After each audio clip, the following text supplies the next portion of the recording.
Joining me now on the Knicks Film School Podcast, I am proud to say he is a returning guest, although it has been too long since he has been on. He's a multi-time Billboard charting rapper from Brooklyn. Of course, he's from Brooklyn. Every great rapper is from Brooklyn. He has worked with Pete Rock, Will Smith, Dr. Dre, The Lox, Wale, Jill Scott, Spike Lee, John Legend, Black Thought, Quelly, ghostwriter for people on the radio who we cannot mention here because this is we got to keep things above board. We can't be getting too crazy. Skyzoo, what's going on, my man? What's up, brother? What's going on? Oh, you know how it is. We've been circling this one for a while. We chat offline a good amount about things, and I think you were on. I know it was February, but it wasn't February this year. It was February last year, right? It might have been this year. I think was it? I'm telling you, man. I'm telling you, I think it was 2 years. It was almost 2 years ago now. Okay. I know. It was me and Bro. Shout out to my brother, Bro. It was me and Bro in there with you. Every time I see on my timeline, someone tweets something about Frank Ntilikina, and then somebody just retweets with the laughing, crying emojis. I don't even have to look. I know it's Bro. Yeah, you know the thing about Bro. Bro is like the World Wide West of outside. Like bro, everybody know Bro, but you don't know how. You're like, yo, how is he connected to everybody? But he is. He's been like that his whole life. You know what I mean? We from the same neighborhood, so like he been like that forever. Like Bro is like the World Wide West of outside. Really just being, just with the people. Like Bro is like the World Wide West in our world. You know what I mean? Everybody. You don't get a nickname like Bro unless you earn it. Literally just Bro. That's just Bro. Oh no. So I should know this. Which neighborhood in Brooklyn are you from? So if you know where Biggie grew up, St. James. Of course. St. James between Gates and Green. Big was on Fulton, and I grew up on between Gates and Green. So you were right there. Up the block, yeah.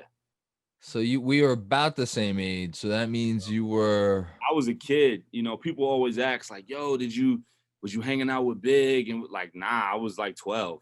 Big was like 20 and I was 12. You know what I'm saying? But just being a little kid, what was that, like 6th, 7th grade, and like seeing the biggest rapper in the world,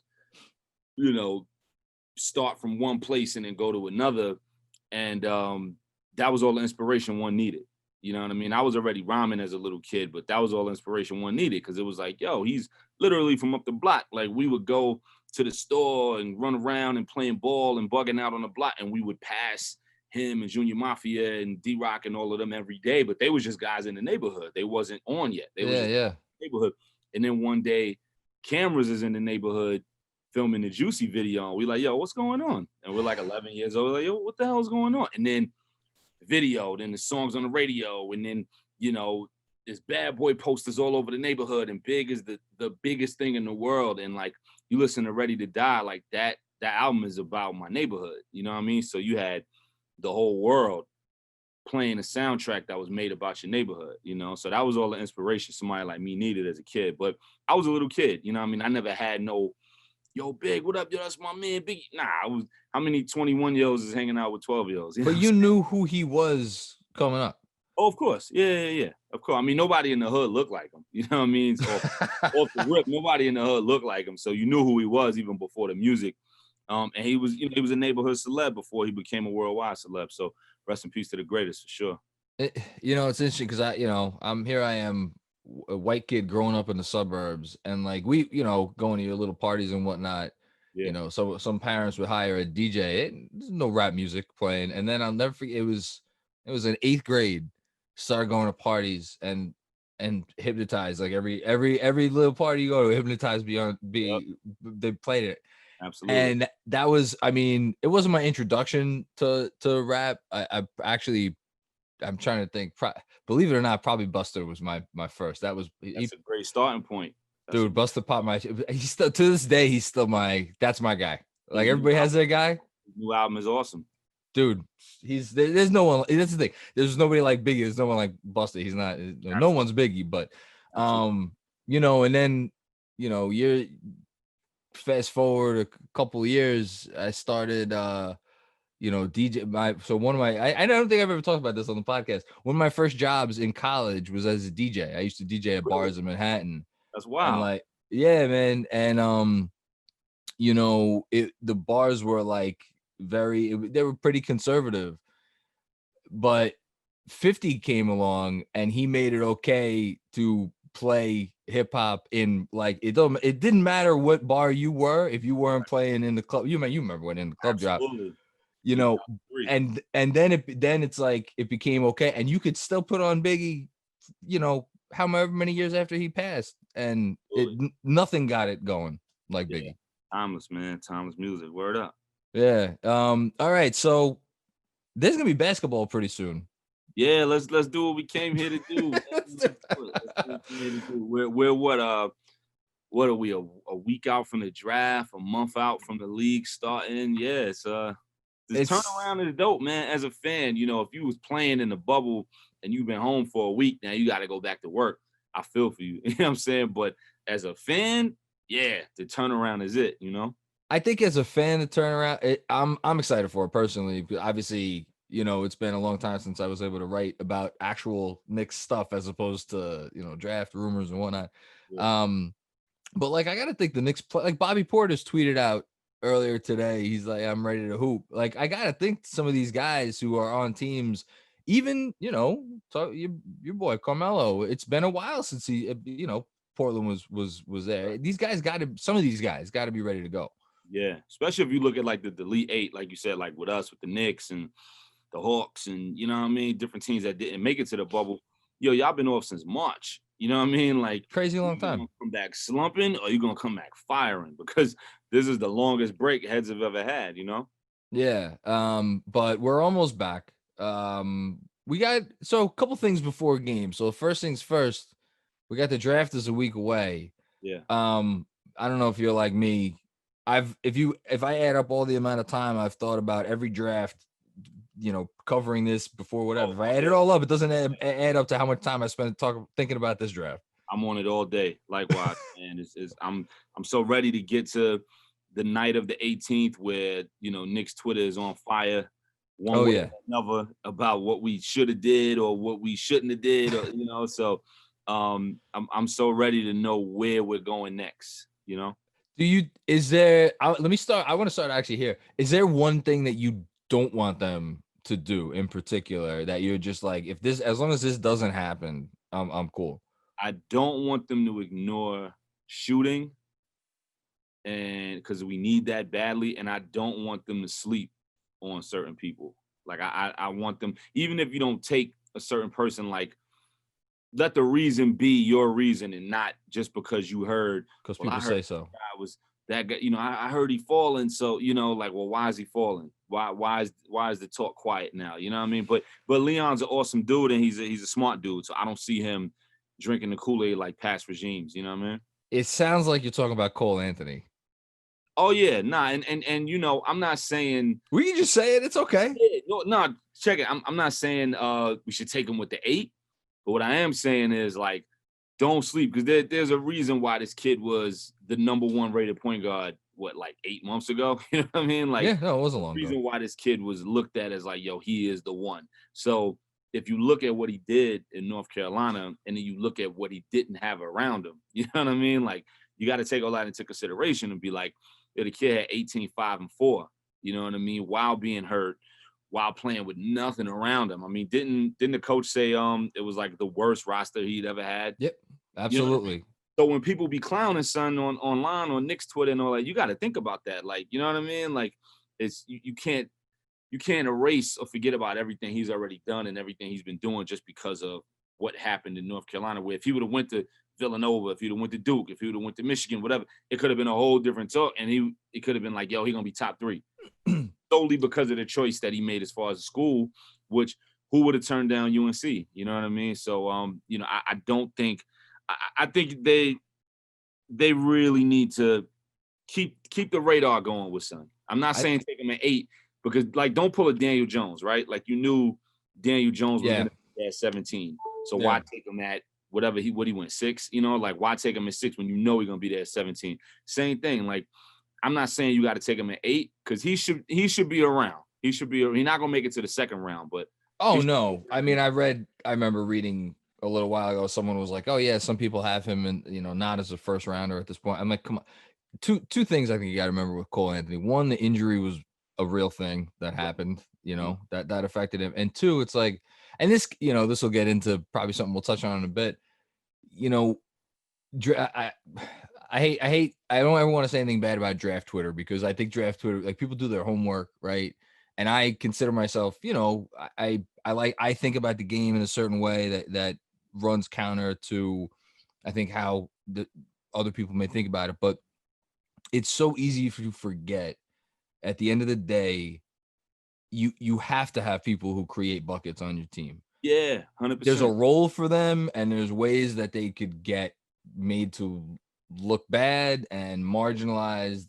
But at the end of the day, every team has those guys, and you need them. If you don't have them, you can't win basketball games. It doesn't matter what you're trying to do.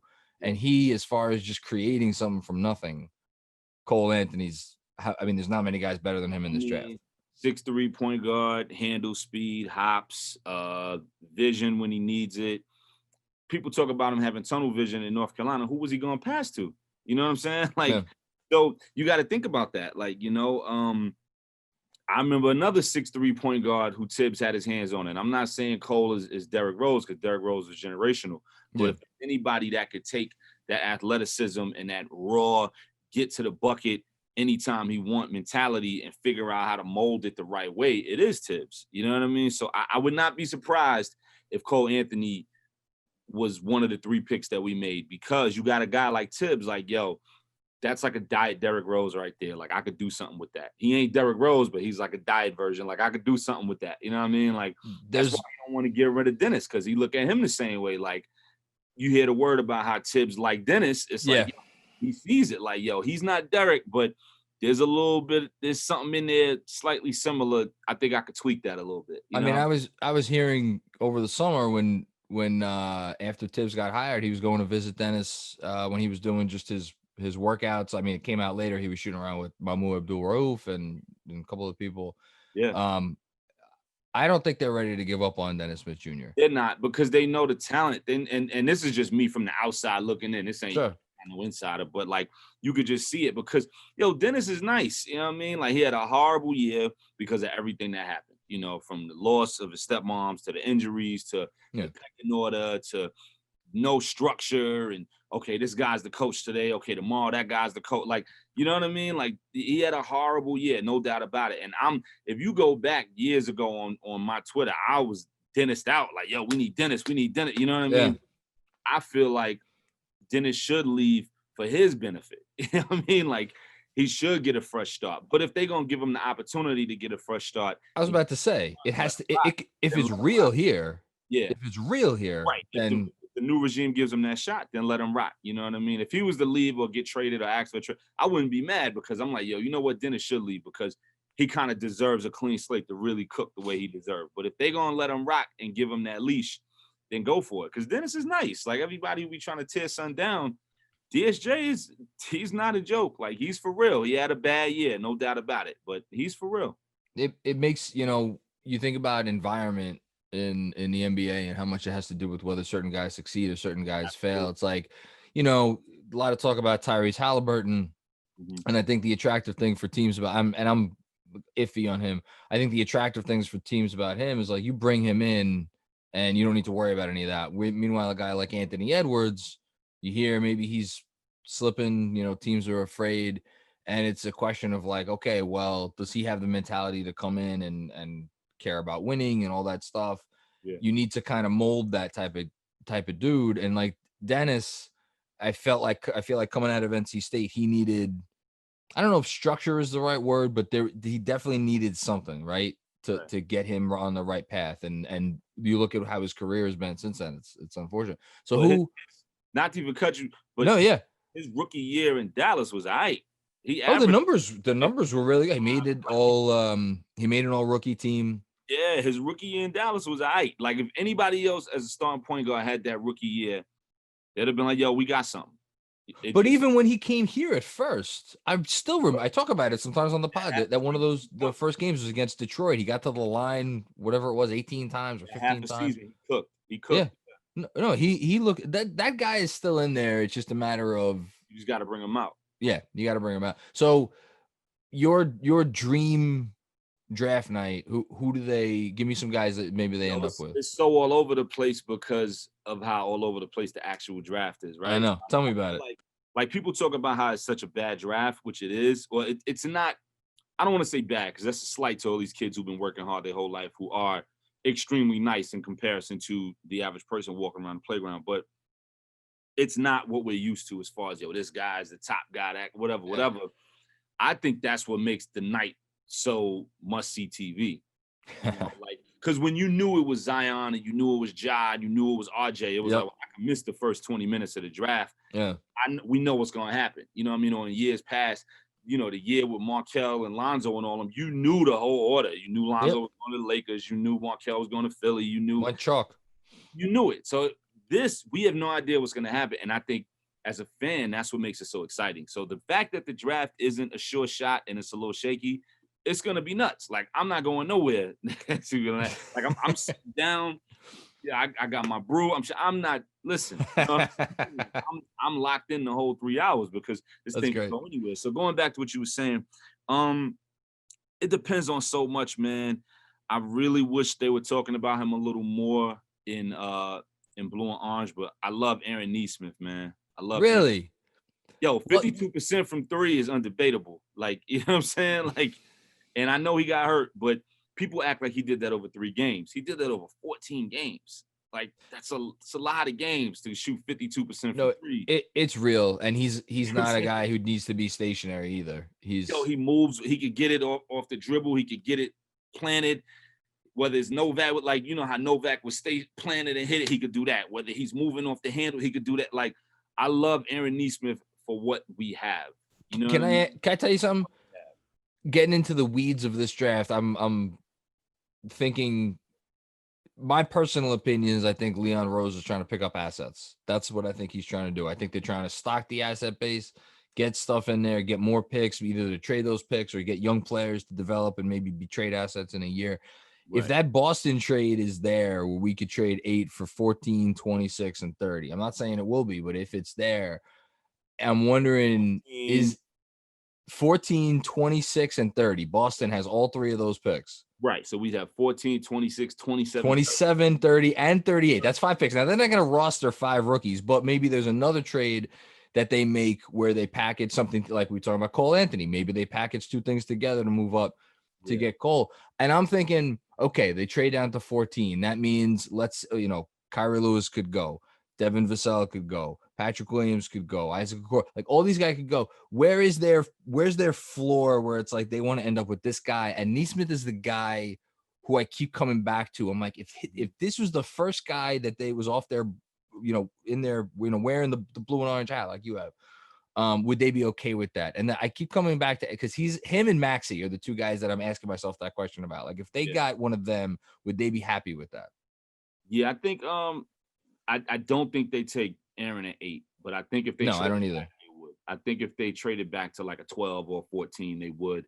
Will he be around? Possibly. I think you said it. Did you say that he? Oh no, you had Wasserman on who said that Phoenix was into him, right? Well, Phoenix, I think he fits the profile of Phoenix. How many shooting small forwards are they gonna have in Phoenix before they get Devin Booker, somebody who could dribble? You know what I mean? Well, let's talk about it. We'll pivot to the side for a second. So, and we can come back to the draft. We'll come back to the draft, but so this, we're recording this late on Tuesday night. I'm gonna put this up a little bit later in the week. Who knows what's going to be reported by then? I may have to put a little intro to update this, but CP3, Phoenix is apparently. So I found that interesting. I'm sure you saw the tweet, from Brian Windhorst saying that they're engaged in discussions. We know teams are talking, by the way, right? Like that. Yeah, it's like there's conversations going on, and I don't think they're gonna break any news until the moratorium is lifted on, I guess it's gonna be Monday. Yeah. But to me, that tweet signals to me more than just two teams having a conversation. Yeah, if they said they're engaged, I haven't seen the word engaged since February, since the trade deadline. It hasn't been out there. The word engaged on an NBA tweet since then. So that means where there's smoke, there's fire to me. You know what I mean? I think it's a brilliant move for Phoenix, who hasn't really made certain headline moves in I don't know how long.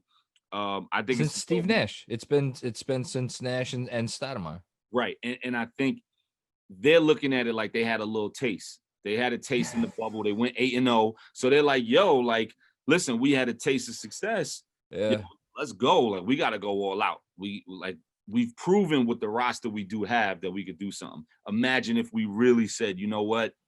Forget it. Let's do it. You know what I mean? And they went and got a CP3 or somebody like that. So I think it's a brilliant move for them. I mean, I would love for him to be here with us. You know, there's pros and cons to it like anything else. But, I mean, that's a home run for them. They do that with the season they just had in the bubble. Forget it. Like, they might really be onto something. Well, to me, you have to pencil them in as a play. Well, so we're getting even more off track. I'm gonna bring us back at some point, but so let's look at the West real quick. I know it's a Knicks podcast, but I'm curious what you think about this. So we got the LA teams. They're not going anywhere. We got Golden State. Golden State gonna be back. They'll be good. We got Denver. I think Denver's gonna be back, right? That's four teams. That's absolutely. 4 teams right there. Okay. Denver's for real.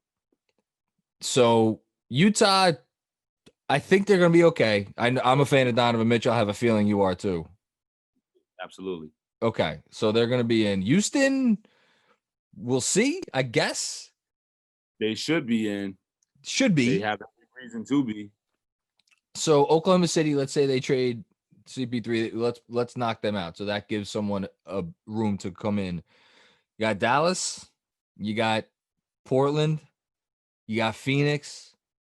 You got New Orleans. You know, Stan Van Gundy. I mean, that's got it. Well, now it's 10 teams though, because there's going to be the 2 play-in spots. So those would be my 4 on the bottom, right? Unless you think someone else jumps up. Yeah, man, they're loaded, man. They're loaded. You know, you got to think Dallas is going to be there.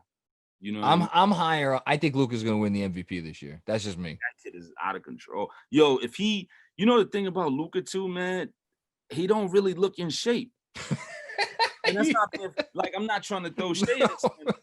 So he goes and gives you like 27, 9, and 11, and he looked like he's not really in shape. Like, imagine if he really chiseled out. He'd be unstoppable. Like I'm complimenting him saying that. You know what I mean? Like, he'd be unstoppable. Like, he's out of control already, and he never really looked like he's mega in shape. It's like he playoff swag. You know what I mean? Like, yeah. Well, imagine if he did it. So, you know, going to what you're saying, yeah, like Luka's out of control. You know, the West is loaded, man. I don't know. Everybody you naming deserves a spot. Everybody you naming deserves to be in there. You know what I mean? It's gonna be interesting. So if CP3 goes to Phoenix, that means he's not coming here to New York, which I'd be disappointed too.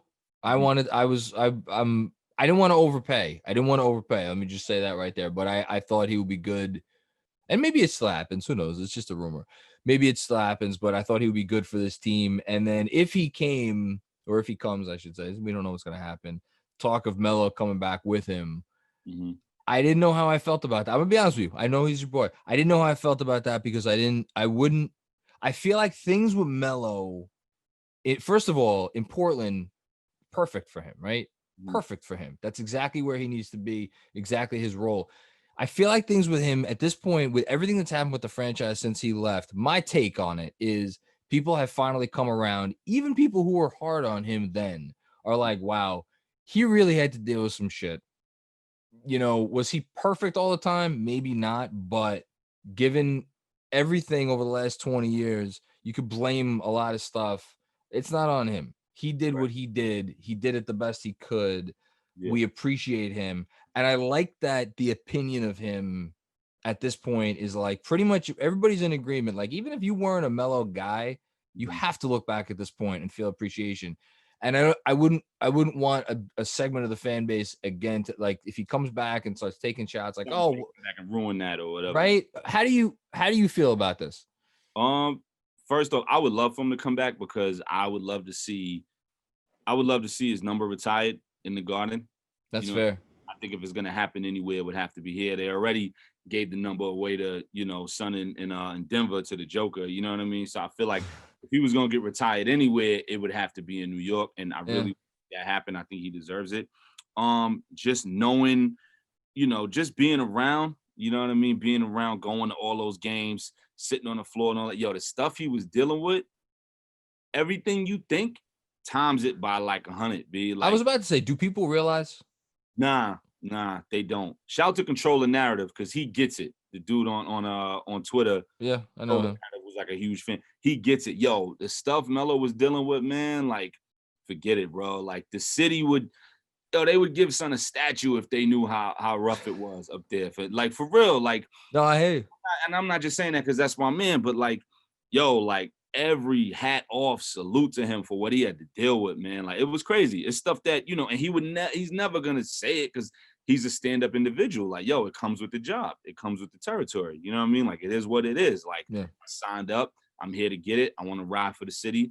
That's that. You know what I mean? But the ringer that he had to go through, man, and still go out there and put up 28 and 8 every night. You know what I mean? And carry a whole team with him through everything. The ups, the downs, like, it was crazy, man. So I would love for him to come back. Just getting back to your point of him coming back. I think the reason why it would be dope for him to come back is because there's so many people in that locker room that he could train. I mean, if you're looking at RJ, I was about to say, who's the guy you want to see him mentor? You would want to see him mentor the most? RJ. Okay. And if we keep Kevin Knox, really bring that dog out of Kevin Knox, you know what I mean? Which is, they drafted Kevin Knox to be the Melo replacement. I remember when Scott Perry, it was in the news, like, everybody knows we going after a wing pretty much. I remember when he said that once before the draft. They drafted Kevin Knox to be the Melo replacement, and it hasn't panned out. I think it's just about pulling the dog out of him. So I think what Melo could offer a RJ, a Kevin Knox, or whoever on the court, but then off the court, how to deal with New York, how to deal with the media, how to deal with the fans, how to deal with night after night, like the great Alan Hahn says, putting on the heaviest jersey in all sports. You know what I mean? Like, absolutely. Nobody on the Knicks did that the way Melo did, except for maybe Pat. You know what I mean? As far as like dealing with that. But the media was different back then. I'm not saying the media pressure wasn't there in the 90s because we were young. Right. It was there. I mean, and I think the Knicks took on a bigger place in the city because the Yankees, people forget the Yankees sucked for the first half of that decade, right? And the attention was on, the Giants weren't very good. Right. After 1990, the Giants kind of went downhill somewhat quick. So there was that period of time, 92, 93, 94. Yeah. It was the Knicks, right? It was and then the Rangers too, but I mean, really, it was the Knicks. So maybe it wasn't great. The Knicks was like in the East. It was the way you look at, the way you look at Boston now is how people looked at the Knicks. Like, yo, oh yeah, we going to New York. Yo, we got the Knicks tomorrow night. Yo, we got to get ready. Like, that's how you looked at us in the 90s. You know what I mean? It was the second round of the playoffs every year at minimum. It was whether they were going to get past the second round of the playoffs. That was the question. With Melo, maybe there wasn't as big of an emphasis on the Knicks at that time, but the pressure, because of everything else going on and how much media changed over the course of those 20 years. I mean, I can't even.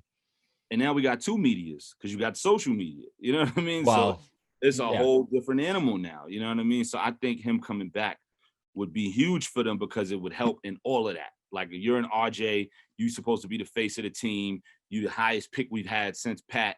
How do you deal with all this? Here you go. You know what I mean? Like, it's important. Do you think? I'm not, look, you guys, I'm sure have had conversations, but like just your gut feeling, just on your opinion. I'm not asking you to say anything that he said. Your opinion. Do you think that there is a part of him that would feel like it's the proper closure to his career to come back? This is like, I haven't had no conversations, nothing like that. Just me as a fan with no insight or anything like that. I would assume so. because I just think it'll be dope. It'll be a dope walk-off, a dope send-off, do a couple years, tutor the youth, get them right, walk off into the sunset of sorts, whether it's a ring or not, get that jersey up in the rafters. Leon is there. Leon is super cool, and him and Melo have always been super tight and CAA stuff and all that. So, like, yeah, 100%. I think personally it would be great. I don't know how he feels. You hear the rumors, you read stuff, whatever. But I would love it. I would love it. His name still carries so much. People respect him in the league. Like, guys, I think some younger fans don't realize all the guys in their early 20s in the league, like, who they grew up watching. They grew up watching LeBron. They grew up watching Dwayne Wade. They grew up watching Carmelo Anthony. All of them. Yep. They look at him like, yo, Melo. Yo, you know what I mean? Like, it's wild, man. So for the fans and the people, but that's New York. You know what I mean? Like, they did it to Pat. And then when Pat left or Pat retired, Pat walked down the street right now. He's not going to pay for no meal. He's not going to pay for no coke. He's taken care of for life in New York. But when he was in New York, as he should be. Right, 100%. But when he was in New York, it was throwing stones at him. You know what I mean? So it's the same thing with Melo. Like, I think people get it. They're starting to get it now, and they'll get it even more down the line. I personally would love it, but whatever make him happy and whatever's best for him is what it's really all about. But I personally would love it. Yeah, I was a younger fan, so I'll give myself a little bit of an excuse. But like, I think even more to what you were saying, I don't think people really fully. It was so in the moment, and I don't think people maybe took the time to realize what was going on, maybe behind the scenes, and how much of it was on him. So if it happens, look, God knows I'll be rooting for him, and I'll be rooting for them, and I think he would be a good mentor, actually. I think 100%. People focus too much on, like, okay, he's taking whatever 2-3 shots a game that should be going up. Like, that's less important than what you. And plus, if he could go out and say, like, oh, look, this team is turning it around. Like, I was here when it was bad. Like, I was here when it was rough, and now I'm here. I'm here now, and so that's actually probably a good. So, well, actually, before we move on to the new regime, so give me you like Nesmith. If they stay at 8. Mm-hmm. Who's the guy is there a guy you hope falls to them at 8? Is there a guy you just, you think that they would be a good pick at 8? We talked about this. I feel like we talked about this on the text, man. I love seeing Obi at 8. And I know you're the opposite side. You're on the other side of the fence. I love seeing Obi at 8. I'm coming. If they do the right thing with the other 2 picks, Obi's great. Obi's fantastic. And he's a monster on offense. He's going to be, he's probably going to be rookie of the year. He's the favorite for rookie. Oh, I think he's going to be rookie of the year. Here's the thing. If you got a guy who's a monster on offense and is kind of lackluster or doesn't have it all put together on defense, who better to show him how to do that than one of the greatest defensive coaches ever in Tibbs? So I'm not worried about that. I'm like, get him in there with Tibbs. I'm not worried about that. You know what I mean? Not because I'm not worried about defense. It's just I'm not worried about the fact that he can pick that up, because you're going to have one of the best to ever do it to show him how to do it. You know what I mean? So, like, no, but like, I'm not sure. God, this is a bigger conversation. I'm not sure the way the NBA is today with how good you need to be on offense to just keep it honest, right? To just keep the score honest with these teams, with the amount of shooting and playmaking, right? Like, if you don't have difference makers on offense, it doesn't matter what you could have the 5 best defenders in the world on the other end, and good offenses will find a way. Got to put the ball in the hole. That's it. You know what I mean? You could stop the other side from doing whatever every time down, but when you go down, if you can't hit, then we just sitting here stuck on 0 the whole night. You know what I mean? Yeah, but that's the thing. You're not stopping the other side every time. Like, those days are gone where you can field or sport a team that is so good defensively, like that's just going to shut. Hey, Milwaukee was, I don't know how many points per possession better than the next best team in the league this year on defense. Yeah. And yet coming to the playoffs, and what happens? Good coach gets time to scheme against what you do specifically. Yeah. Blows up. Mm-hmm. Blows up. Yeah. No, so I love Obi there. if they do the right things with the other picks. They've got to get a point guard. They've got to get a shooter. My thing is, I like the idea of them getting a point guard at 27. There's some good ones. Huh? There's some good ones. Yeah, a ton. If they go out there and get a Chris Paul or somebody to mentor said point guard for 2-3 years and then bring them in. And that's where, we get back to the Chris Paul thing that we probably was going to touch on. My thing is, like, I always felt like, Chris Paul's great, goes without saying. Yeah. You could throw the book at him as far as compliments, and it's probably still not enough. But what the I guess the reservation was the money, which still is. But I look at it like, who's coming? Who are we spending the money on? Because my thing is, you want to go to Harvard? All right, Harvard costs. You know what I'm saying? Harvard costs. So if Chris Paul, he's Harvard. He's Harvard. Harvard course. You know what I'm saying? Like, that's a Harvard course. If you want the best of this generation to train your 27th pick at point guard or even your 8th pick at point guard, but they can't bring the 8th pick off the bench. That'll be asinine. The city would go crazy. But like, if you want this guy to be trained by the Harvard course, you can't pay, whatever dollars, community college dollars for Harvard course. And Chris Paul is Harvard. He's Harvard, and the problem with this, with the free agency and the trade market, I'm putting Van Fleet aside because I don't think it's realistic. I don't think he's leaving Toronto. I don't really want to see that happen anyway, and I like him as a player, but I don't really want to see. I like it. I have reservations like that. I wrote a whole thing a couple weeks ago about how you look at big money free agent like contracts over the last like 5 years, and like most of them actually. There's very few values, but fewer of them than you think age terribly. That said, there's just something about paying that dude like $90-something million that's and it's going to be so difficult for him to do what he's done in Toronto, in New York. The reason why he's able to cook like that is because of what he got around him. It's not a slight to his game. His game is dope, but it's because of what he got around him. You're asking this guy to go from, third option, or okay, we got to lock down Lowry, we got to lock down Kawhi when he was there, we got to lock down Serge. Oh wow, Fred is running around. You know what I mean? Like, Pascal was locked down. Fred, like, that's what happens now, and it'll be classic Nick, where a guy comes, he was the man over there, and he was getting busy, and he comes to New York to really be the man, and then it just dwindles, and it hurts his career. It'll be classic Knicks. So I really don't want to see that happen, and that's not a slight on him. I could just read the room on that. No, that's one of those things where it's like you got to trust your gut and something. And I whatever. I don't think it's gonna happen. So put Chris Paul aside, put Van Vliet aside. I'm assuming Dragic stays in Miami. I wish there was that point guard out there who they could either trade for at a reasonable cost or bring in via free agency, and I just don't. I don't see that like mid-tier, just like solid NBA start, not even solid NBA starting point guard, just like NBA starting point guard, right? It's like you got DJ Augustine, who's. I know you've been heavy on DJ. I've been seeing. Well, because he played a year under Tibbs. He knows Tibbs. Tibbs has history with these types of smaller, like you mentioned, Derrick Rose obviously is the best example. He's had history with other smaller guards, Nate Robinson. He's solid. He could hit a three. Yeah.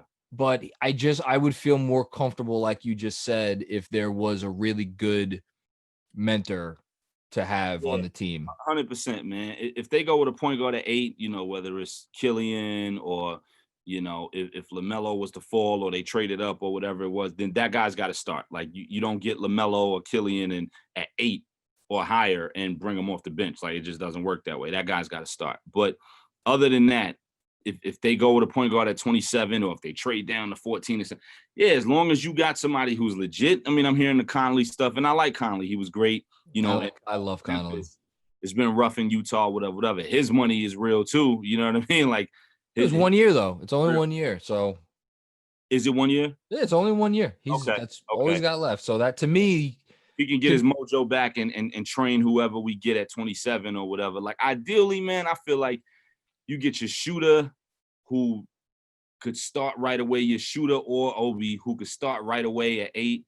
You get your point guard who could start in 2 years, but you're bringing him off the bench now. to be trained at 27. And then at 38, I don't know. It's kind of all over the place. I feel like we need another center. I feel like there's going to be some good ones. Yeah, There's I feel going to be some good ones that are going to fall. I love Mitchell. I think he should be starting. I think if he doesn't start this year, he's out because I don't see Rich Paul letting that fly too much longer. You know what I mean? Like, they're coming off the bench. Like, yo, bro, like, he's the untouchable one on the team as far as trades, but he's coming off the bench for Taj Gibson. Like, nah, we ain't doing that. Like, I don't see Rich Paul letting that fly too much longer. But Mitchell's got to want it. He's got to want that. Yeah, he'll be starting this year. I don't see Rich Paul letting that fly too much longer. I'd be shocked. I'd be for a host of reasons. I'd be shocked if he's not starting the entire. I agree with you. But I feel like we've got to get another one to come off the bench or back Son up or whatever. I haven't really put too much thought into the 38. I mean, Bane ain't gonna be there at 38. Dude, well, Bane's not gonna be there at 20. No, but this draft, you said this draft. There's gonna be guys like between, everybody keeps saying it, between like 20 and like 40, 45. You're gonna have guys that like, oh, wait, that dude's still available at 38. I thought he was gonna be gone by 20. It's gonna be wild. Yeah, it's gonna be wild. It's gonna be fun. I'm looking forward to it. So the draft's gonna happen. Free agency. You think we're gonna do anything? I'm expecting I don't want to say quiet free agency for the Knicks, but I don't see that if it's not gonna be Chris Paul, I don't see that move out there. I think there'll be some type of trade. I don't think there'll be a huge free agency signing. I love Christian Wood. If we don't draft an Obi or somebody like that at the 4, I want them to go full steam ahead for Christian Wood. He's 25. Was he 6'10", 6'11", got a jumper, got a 3-ball, hammers it all day, like plays defense. Yeah, 100%. Like him and Mitchell. What are we doing with Julius then? Are you Julius? Remind me, are you a Julius guy or are you on the fence? Where are you at on Julius? I was like when he was in the end of LA going into New Orleans, and when he was in, like, I saw it. I was like, yeah, like Julius could be some. I think the problem was, again, like we said, what could potentially happen with Van Vliet. With Van Vliet, yeah. When this guy is the third option and you turn him into the first in New York City, it becomes a thing. You can't win for losing. I mean, what did Julius average? 20 and 9. And so I'm just going off the top. But his numbers wasn't bad. Like, I'm sure his numbers was all right. And if he was on any other team, it'd be like, yo, yeah, some numbers. But being that he's in New York and he's the face, I mean, if you got the highest contract on the team, it's your team. Yeah. You know what I'm saying? Like, it's your. So now when you go out there and you turning it over and the spin moves and and all that, and the defense saying what people think it should be and this, that, and the third, now it's a different conversation and your stock is dropping or whatever. So if I had to pick between him and Christian Wood, I mean, I'm definitely going Christian Wood. But, Julius is the play for a Chris Paul trade or Mike Conley. It all because he's the money. You know what I mean? So, you need the money in there. So he would be gone, No, I mean, look, you said it at the top. They need more shooting. Everybody, and they're going to bring in more shooting. I don't know how they're going to do it. They're going to figure out a way to bring in more shooting. I think they're going to bring in more playmaking. Davis Bertans. Man, I would talk about a guy that I would pay more money than he is supposed to get. Nah, he got the jack for real. Like him, they gotta. But that's Naismith, right? That's what Naismith could do. Yeah, I mean, man, if you had a starting lineup 2 years from now of either Cole or Malachi Flynn or even Nico, who I don't know why his stock is dropping. I like Nico a lot coming out of high school, going into college. That's a different discussion. I'm sure. No, he's Nico. I like. I'm sure I'm gonna get shredded for bringing up Nico. I'm sure. Dude, if Nico's there, I don't know if I take him at 27. If Nico's there, again, it depends on what they do at 8 and 20 exactly. At 27. It depends on what happens with 8. Yeah. It's why it's tough. Anyway, yeah. But so if you had a starting lineup in 2 years of Cole or Nico or Malachi, RJ, Aaron Nesmith, Christian Wood, Mitchell Robinson, that's all right. You didn't even talk about next year's draft, which again that brings us to Cunningham and like. You know what I'm saying? Like, it's more than just Cade, right? This is that next year's going to draft is supposed to be the one. Yeah. So like, but even if you just look at the guys I just said, that's a squad right there. That's a nice young squad who can do a lot of different things and get up and down the court and play tough and physical and Nesmith with the jack, Christian Wood with the jack. Like that's, you know what I'm saying? Like, and the reason why I say 2 years from now is because you would have this training period, hopefully, of a Chris Paul being here, Harvard University, training Malachi or Nico or Cole. I would love Chris Paul to be here, and we get Cole at 27, and Chris Paul train the hell out of Cole Anthony. Like, who better than a Chris Paul and a Tibbs to take that raw talent of who was the number one point guard prospect a year ago and just mold that? Man, listen, all this Cole Anthony slander would be gone in 12 months, man. I'm telling you, it would be gone. I still don't think people realize how good Chris Paul would be for everything they're trying to do. The only problem is the money. The only problem where people be like, yo, don't do it. It's the money. The money is crazy. Again, you want to go to Harvard, you're going to pay that bag. You know what I'm saying? Like, I love that. I love that analogy. I'm going to use that. Please do. You want to go to Harvard, you got to pay. You know what I mean? And I hate it. I hate the fact that this guy is going to be making 45 mil at 38 years old or whatever it is. Like, that's astronomical. But speaking of money, I do want to ask, because it came again to talk about recent news. There was a Russell Westbrook rumor earlier today. Yeah. Kevin O'Connor said, again, we're recording this on Tuesday night. Kevin O'Connor said Knicks and Clippers kicking the tires. I think that's probably going to be more Clippers. If I had to guess, I don't see Leon Rose really getting heavily, but just in theory, again, we talked about you need guys who could get buckets. I'm not sure Russ is the guy that I want on this team. Not with this roster. And I like Russell a lot. There's pros and cons to everything, but I like Russell a lot. Obviously, he's a machine, and he just goes for it. He is a machine. And he gets 30 whenever he wants. And, you know what I'm saying? Triple-double machine and all that. But with this roster, what they're trying to do, the way they're trying to build, and who he would have to mentor or lead, I think he would give them toughness. He would pull that dog out of all of them. You know what I mean? Other than that, I don't know how that makes sense. You know what I mean? With the roster we have. So if I had to pick between him and Chris Paul, even though Chris Paul's making more money and is older, so he'd be more injury prone and wouldn't have as much left in the tank, I would go Chris Paul in a heartbeat over him.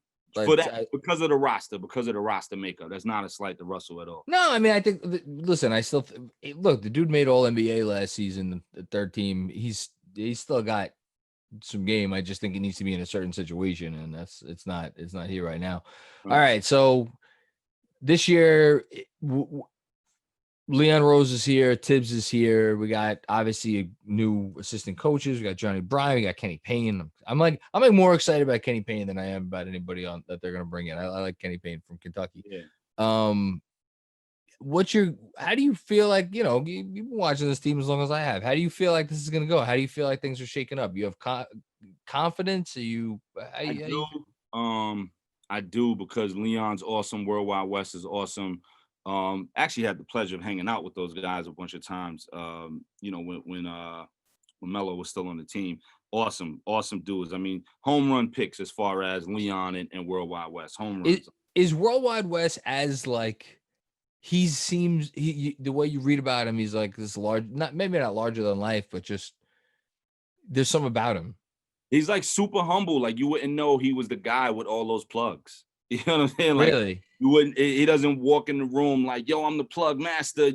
You better respect me. Like, nah, he's like super humble. Like, you would never know he's the guy with the endless phone book and everybody picks up on the first ring. Like, super, super cool. You know what I mean? Me and bro hang out with him a bunch of times. Super, super cool, man. Him and Wes, So home runs, as far as like what they're able to do, I think people are underestimating what they can bring. And it's more than just, I used to rep Cat, so now he's coming. I used to rep Booker, so now he's coming. Nah, like, I think too much is being made of that. The respect of like, okay, if they're over there, then they're gonna know what they're doing. Regardless of who may be at the top in the seat with the checkbook, these guys know what they're doing. They know what they're doing, because from a relationship standpoint, from a talent evaluation standpoint, and just getting the culture and getting the people, you know what I mean? Like, getting people in there who know it, who really, really get it, and get us as New Yorkers, as a fan base, and really as what the team needs and how to combat against the rest of the league. Like, they super get it. You know what I mean? They super get it, and they want it. You could see that. I mean, they could have been doing anything else. Like, I was gonna say, these guys didn't. I know Leon's getting paid, but They didn't Yeah, need. you know the headache it is running the Knicks. You know the slander you're gonna get. Kids go to the store and you run into some fans like your dad is ruining my team. Like all that could happen. Like so they want it. You know what I mean? Because why go through that? You can still Yeah, for sure. you'll be Leon and West the greats. Like if you ran the Knicks or not. So you're going through this because you want to do it and you're like, I want to see this thing work. And I want to be able to say I had a helping hand in that. You know what I mean? So I think from all that, man, like the roster they put together behind the scenes has been insane. Like you said, Johnny Bryan and, Kenny Payne. So imagine what they're going to do. I think the whole roster, we're going to have a whole new team, because half the team that Steve Mills signed was on 1-year deals. I think they're all gone. You know what I mean? Like I think I agree. I think I think Taj maybe they bring back on a lower number. I think Tibbs fights to keep him. And this is just me as a fan reading Bleacher Report every day. I think Tibbs fights to keep Taj Gibson, but other than that, I think they're all gone. I could tell you just, again, not that I was there that much, but there was Taj stood out to me in that locker room. Yeah. Just as like you could tell that he never said anything directly that, but I would look at him and I'd look at some of the stuff going on and I would think to myself, what must be going through this guy's head being where he's been and seeing and being part of the winning that he's been a part of. Yeah. And then seeing the BS that, is happening. Yeah. I'm not saying guys weren't taking the game seriously. Like I don't want to imply that, but like you could tell it ate at him what happened last year. Yeah. No, I dig it. And he seems super cool. I never met him. He seems super cool. Brooklyn guy, Fort Greene, right? More for that. But I think he might stick around depending on what's floating around out there for him. If there's a situation, maybe financially, but Tibbs, I wouldn't be surprised if Tibbs pushed to keep him. Other than that, I think Peyton's gone. I think Bobby's gone. I think they're all gone. Wayne's gone. I think they're all gone. Reggie, I don't know because they've been showing. Good number, 4.2. It's not a lot of money. Yeah. I think it's a whole new team. That's what I'm excited for. In a week, we're gonna know who all these new guys are. About a week and a half, because this is gonna happen fast. Because what is it? The draft is the 18th, and then free agency the 20th. The 20th, and these guys and guys are already agreeing to deals. Thanksgiving's like the 26th, 27th, and then training camp is December 1st. So like in a week and a half, we're gonna know whole. It's crazy. I'm excited. I'm excited to know who we got. Me too. Finish up. Tibbs, you like Tibbs? I do. Yeah. I mean, the only fear is the same fear that you probably had and everybody else is just running them in the ground. I hope. But I think that's where Johnny Bryan and Kenny Payne and Mike Wood. But we didn't even talk about Woody. Mike Woodson. Yeah. That's where those guys come in. Yeah. Woody. I'm glad Woody's back. I'm glad he got another shot. I miss Woody. Could have never been pushed out the door to begin with. That's a whole nother hour conversation on one regime in particular that like to play with shapes and they just want to sit down and play with shapes all day and go at it on Twitter.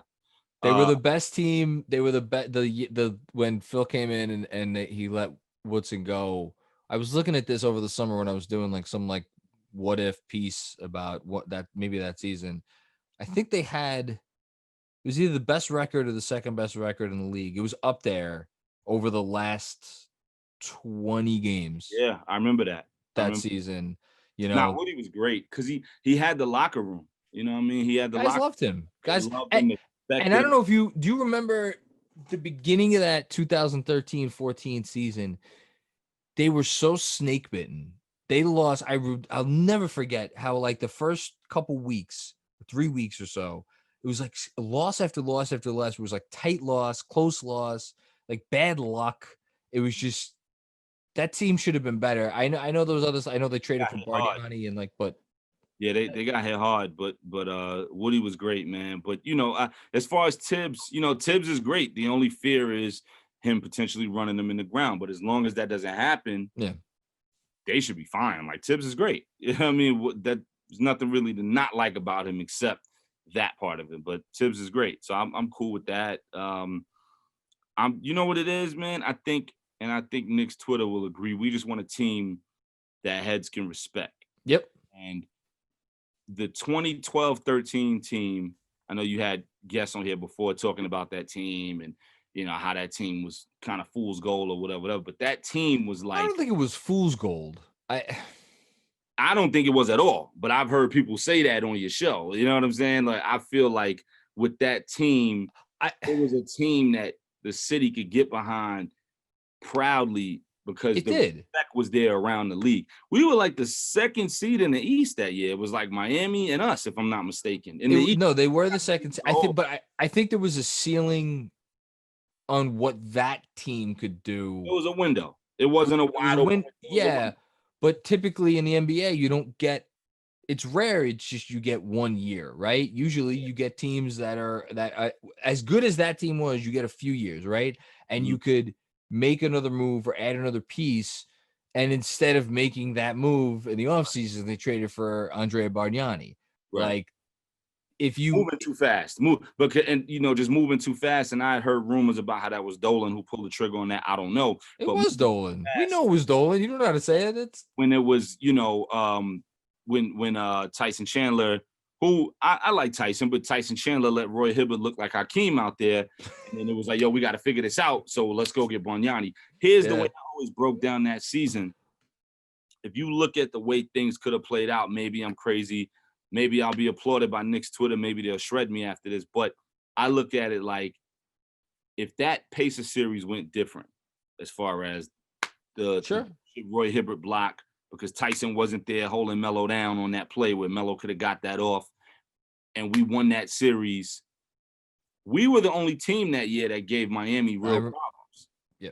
So to think that we couldn't have took it to them when they had just lost the year before to Dallas, so they still hadn't proven that they could go even with the big three and all that. You got a Jason Kidd, you got a Rasheed Wallace, you got all these vets who have it up top. They may not have it in the knees anymore as far as being able to get up and down, but they got it up top as far as mentally and the IQ. I think if anybody could have took it to Miami out of the East, it would have been them. Then who came out of the West was OKC, and they was babies. I mean, you heard James Harden was, after they would lose, he was in South Beach running around at 22 years old. Well, we would have washed them, you know? Well, no, but OKC was, unless I'm getting mixed up, I think OKC, that was their first championship. That was the previous year. 12-13. No, that was the first. That was the first Spurs championship. That was unless I'm. God. I think that was because LeBron came in 2010. So 2010, 2011 finals was Dallas. 2012 finals was OKC. Right. They won that. Then 2013 finals is when they beat San Antonio with that crazy. And that was the 12-13. That was the 12-13 team. Okay.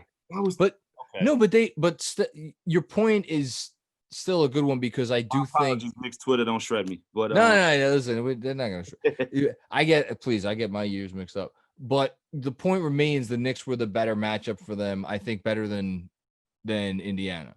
I think New York stood a better chance. Yeah, they wouldn't have walked through us. We would have had a shot. We would have had a real shot. That was the year as far as the window. I would have liked to see, but more importantly, I would have liked, it would have been nice if Donnie Walsh stick around. If that relationship with the team didn't go sour. If who knows what he would have been able to pull off as opposed to the Bargnani trade. Is there one move that wasn't made or one thing, whatever, that you wish could have happened during that time here, where like if just this maybe one something happened, it maybe would have put them over the top during the Melo era? Yeah. Oh, the Chris Paul trade. When that was lined up, when it was on the back of the newspaper, when it was like Merry Christmas and it was him with a Knick jersey on Photoshop, like, that was supposed to happen. And then it became Tyson instead of Chris Paul. I forget all the details. It's Googleable, I'm sure. But that was supposed to happen. Like that was already moving in the works. And it all started with Amari at Melo's wedding when he was like, yo, me, Melo, and Chris Paul gonna team up. The toast. Yeah, and toast. Almost had a heart attack, and you know what I mean? Like it was all crazy. That Chris Paul thing was supposed to happen in 2011. You know what I mean? Like 2011, 2012. It was with the lockout season because the first game was Christmas Day. and the back of the paper it said Merry Christmas, and it had Chris Paul with a Knicks jersey on, because that was pretty much done. That would have been a nice big three. And then, Dolan got in the way and blah, blah, blah, blah, blah. And then it became Tyson Chandler, whatever. And I like Tyson. That Indiana series, I ain't want to see nothing about Tyson, nothing. But other than that, I like Tyson. But, that it would be that move. I think if we're talking recently, it's funny, I was thinking about this the other day. For as much as we know of what Steve Mills wasn't, and that whole era of what Steve Mills was doing and wasn't capable of doing or whatever, I get why they didn't let him, but I wish they would have let him pull a trigger on that D'Lo trade. That was the one trade you heard that he really wanted to make happen, and they wouldn't let him pull a trigger. In hindsight, we know why, because you didn't want to set something like that up. Yeah. And or whoever come in and is like, I inherited all this cap on the books and da-da-da-da-da, when I didn't even sign up for that. So I'm sure they was like, yo, don't let nobody make no moves, because he's about to be out the door anyway. I wish they would have let Steve Mills pull a trigger. I'm curious what they would have had to give up, because I'm not a D'Lo guy. I've said as much. I am. Look, I think that the notion that this guy is not a winner is overblown, because I think if you put any talented player in the right situation, they could win games. And I think it's easier. So some players, they are the situation, like Chris Paul. It's like he is the winning situation. He brings it with him. Other guys, you have to work a little bit harder to put certain pieces around them. I think D'Lo is kind of, the defense. I really don't like his defense, but whatever. Super talented offensive player. I'm curious what they would have had to give up, because I don't know what exactly that trade would have been. This is. Was it a Morris thing? Was it a Marcus? I think it was. From my recollection, it was no. I think the Morris trade was separate. I think it was that I remembered hearing something about a future first round pick. Which when I heard that, I was like, I'm out. I don't want it. In the future, I know where the Kings are doing that, but you know what? At the end of the day, they wouldn't even have to trade for him. They should have signed him in the summer outright. Well, that's the thing. That's the phone call they should have made when they knew they wasn't getting Kyrie and Katie. That's the phone call they should have made. And I'm very curious as to why they didn't pick up the phone. Well, from what I understand, there was a lot of chicanery last summer. It was. Yeah. Oh yeah. That's a whole nother thing. There's a book being written about that, I'm sure, somewhere. But if there isn't, I may write it. There you go. But they should have just picked up the phone and got him outright and wouldn't have had to give up anything. Because I think if you get him, we're not having this discussion about we need a point guard at 27 who we can get Chris Paul and pay him Harvard University money to train him.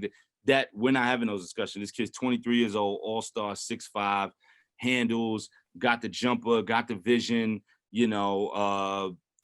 Defense, of course, could be worked on, absolutely. But you have your point guard of the future at this point. You have a 23-year-old all-star who's 6'5", got the jack from three, got handles, got passing vision. I'm saying it again so Knicks Twitter really, really gets it in their head. And then you build everything around them. You say, okay, well, he doesn't do this, that, and the third. You got an RJ to do all those things that he may not do. You know what I mean? That's an interesting team to think about. D'Angelo Russell, RJ Barrett, Mitchell Robinson. It would create an interesting scenario for this nice foundation for this draft about who they could potentially go and then leading into next year.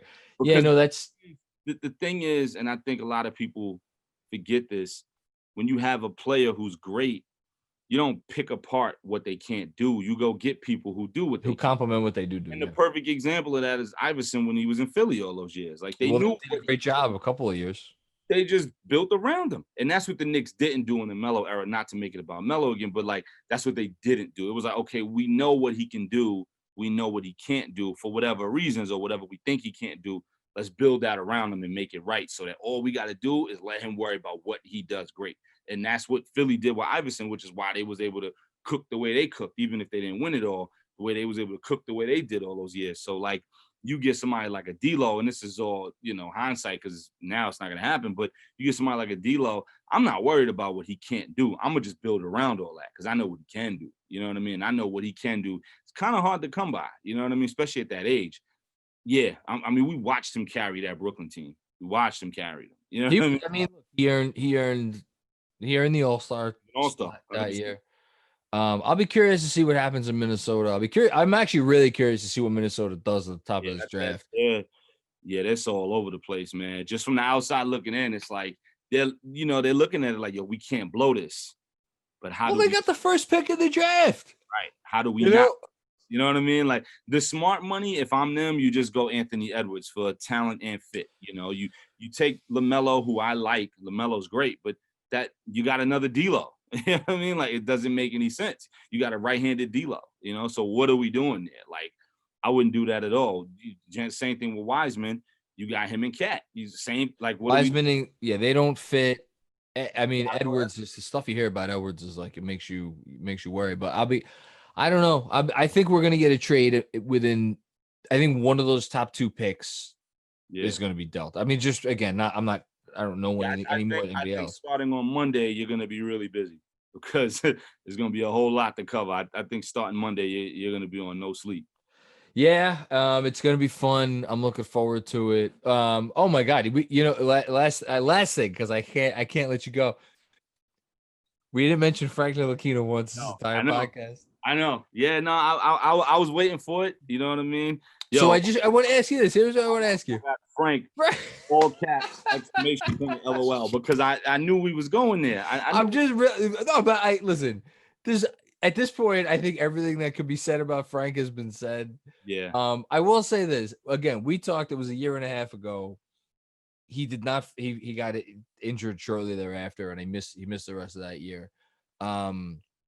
This season started off as a starter. Things didn't go well, and he went to the bench. He was good off the bench this year. I want to put that out there, and I want to see if do you agree with me? Because he on those bench units. Mm-hmm. Him, whatever shooter he was with, Knox, Portis, Mitchell Robinson. Come on. I know how I feel, man. You know how I feel. My mentions is gonna be on fire.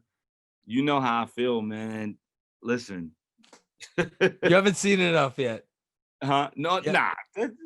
Man, listen, I think my thing is with him is people just gotta realize what he truly is. And I think when that happens, it'll be a little bit easier to be like, all right, he's here. Can he play defense? Yeah, he could play defense. Is he like some defensive marvel? Is he Gary Payton 2.0? Like, no, but people act like he is. But can he play D? Absolutely. You'd be an idiot to say he can't. Yeah, he can play D. Is he Scottie Pippen, Gary Payton? No, but, he's young. So maybe he becomes that later, whatever. But there's got to be something on the other end, man. And I think the legion of Frank Island that's like, yo, that's my point guard. Frank isn't Frank's point guard. You know what I'm saying? like you gotta. I think I'm off that island. Yeah, like people. I want to see him what he is. You know what I mean? I think they're gonna play him at the wing this year. I would be genuinely surprised if he saw a lot of time running, like straight running point. Yeah, but my thing with that is, okay, cool. You play him at the wing. He's got the height and wingspan, blah, blah, blah. Got to hit shots. Jumper.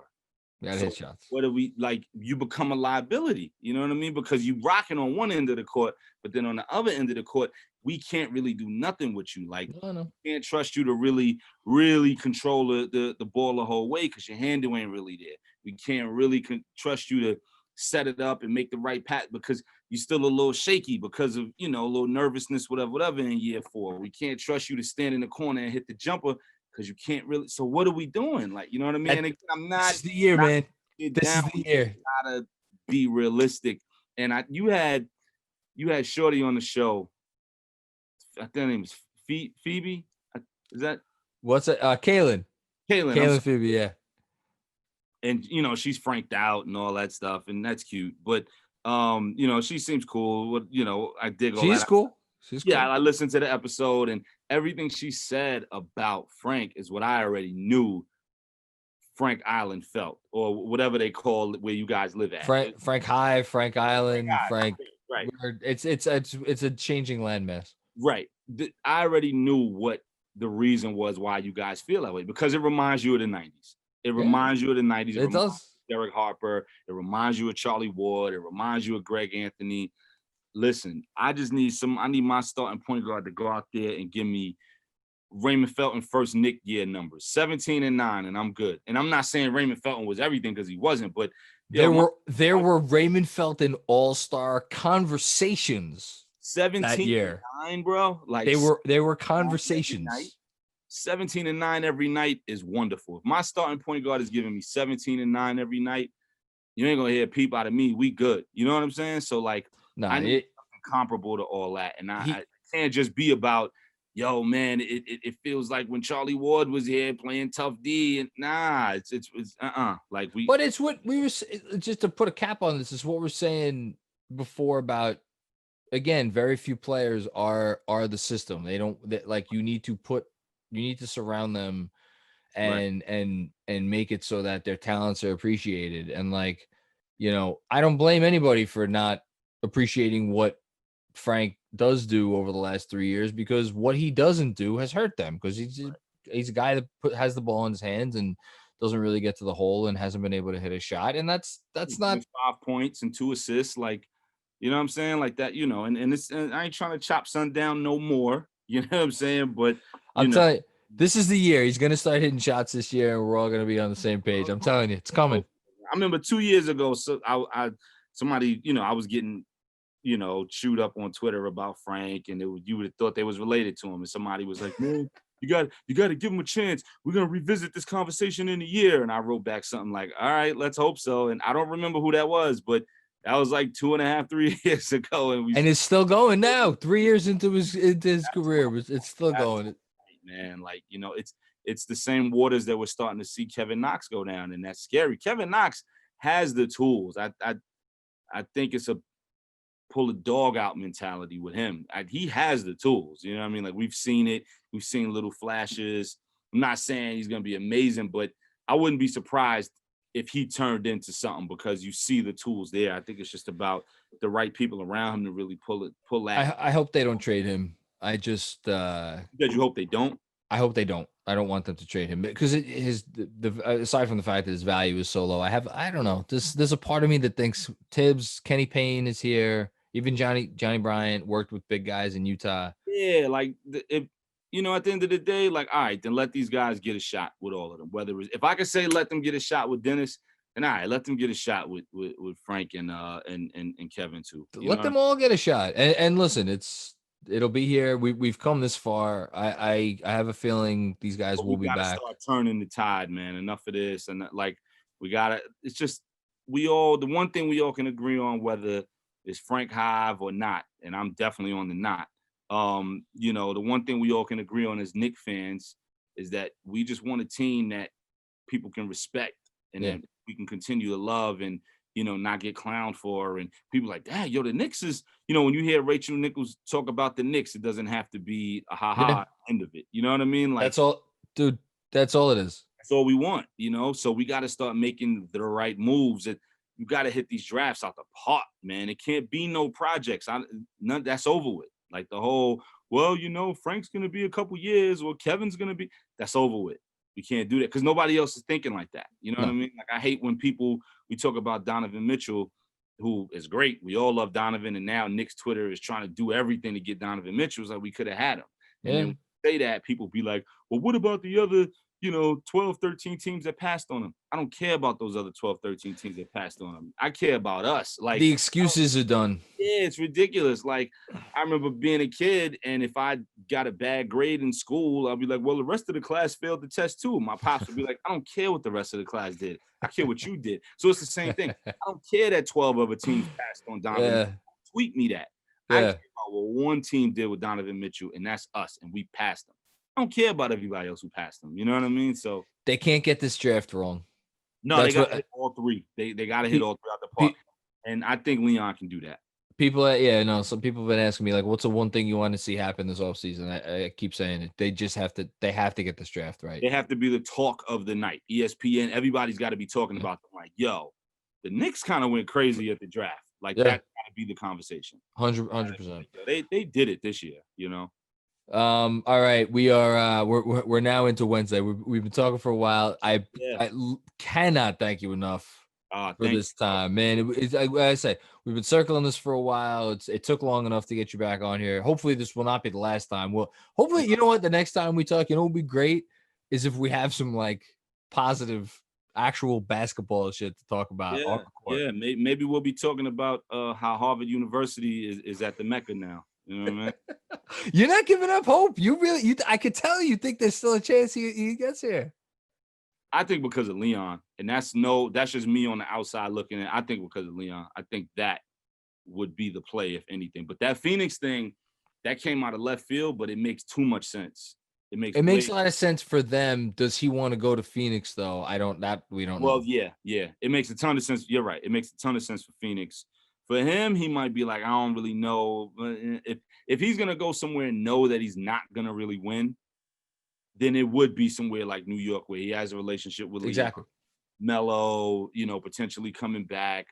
New York City, the NBPA offices, maybe wanting to set up here when he retires. Maybe. Well, now you're talking about some things. Then it's like, all right, if I'm not gonna win a chip, because I know I'm not gonna win a chip there in 2 years. If I'm not gonna win a chip, at least I could kind of set up the next phase of all this stuff and be in New York. You know what I mean? So, worst places you could be. Right. As we know. We love it here. I'm sure everybody listening knows where you're at, but could you, if you don't mind, could you just tell people what's do you have anything coming out? Like what's going on? You know, what's up with you? Yeah. Dropped 2 projects earlier this year, 2 EPs. The Bluest Note with Dumbo Station, which is a jazz band out of Italy. So congratulations on that, by the way. Thank you. Yeah, we did this hip hop jazz mashup project earlier this year called The Bluest Note. That's out now. Milestones came out earlier this year, which was an EP I did solely dedicated to fatherhood. So that's out. It's named Milestones after my son Miles, and the milestones that one reaches when they become a father. So if you're a father, or if you got your dad, or if you had your dad, or you never knew your dad, Milestones is the project for you regardless. So that's out now. And then my next full-length album, All the Brilliant Things, is coming out ASAP. I don't want to put a date on it and then, you know, the date come and go because of COVID stuff. Yeah, sure. But ASAP, that's coming soon. And yeah, Twitter at Skyzoo, SKYZOO. Instagram at Skyzoo the writer. Everything spelled out right. I went to school. And yeah, there it is. Beautiful. Listen, if you listen to this and you are not appreciating the talents of this man, please correct that, because he is damn good. And real quick, just to give you some love in return, man. Yo, like, I don't know how it works at your house, but the amount of time that you put in on these newsletters, bro, like they read like book reports, like there's so much info in them. And I'm like, when is he doing this? Because I think he's still a teacher. I know he's got to be at home. I know, like, when is he doing this? Like, yo, they just read, like, it's like reading a book, and they're great. I rock them every morning. I subscribed and all that, but thank you. I'm just like, I don't know when he's doing this. Like, it's so much intel 7 days a week. I don't know how he's doing it. I mean, it's a little different because what you do takes real talent, and what I do is just no. But when you love it, I mean, I mean, I'm sure that, you know, days, nights, like you can't wait to get in the studio, right? Like that. To talk about corny, my laptop is my studio, right? When I get nice. That's awesome. No, that's what it is. Okay, this was fun. You just made me blush now. I got to get the hell out of here. Stick around for 1 sec. Everybody at home, thank you for listening to another episode of the Knicks Film School Podcast. We'll be back with you with another one very soon. Giddy up.